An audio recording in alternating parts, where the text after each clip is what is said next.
When you're unemployed, it's important to have something to get you out of bed in the morning. For former Israeli government spokesperson Eylon Levy, that appears to be a completely made-up job.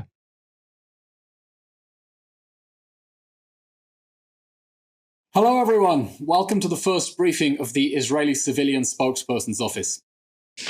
Now, we can't find any evidence that the Israeli Civilian Spokesperson's Office is anything more than a mock-up in Levy's spare bedroom. To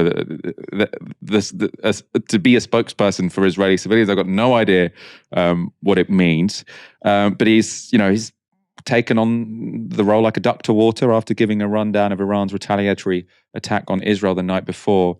It became apparent that Levy's new fantasy employer hadn't really invested in the tech. That's it for today's update. Thank you for watching. Going forward, we will be broadcasting the Israeli Civilian Spokesperson's Office briefings live on YouTube, where you will be able to ask questions directly. I'll answer them here for you, live, whatever you need to know. White House press conference style. Fortunately, we can't do that today for technical reasons, but that's what's in the offing. Thank you, keep safe, and if you are in Israel, please, of course, continue to follow the guidelines of the Home Front Command. Thank you very much, everyone. Keep safe.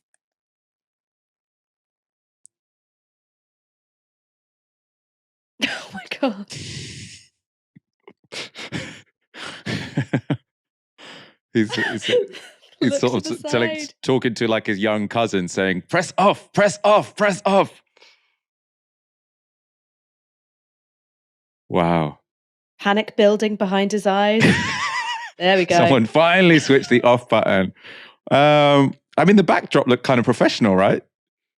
This guy's got he's a striver. Let's say. He might have no morals, like he's always out there justifying the unjustifiable, but the guy, you just can't sack him. Dress for the job you want, not the one you've got. That's what I always say. And if that includes a lectern, and my favourite bit of that whole performance was when he did that sort of like meerkat looking over as if there was a sea of reporters waiting on his every word. Fake it till you make it. That's called manifesting.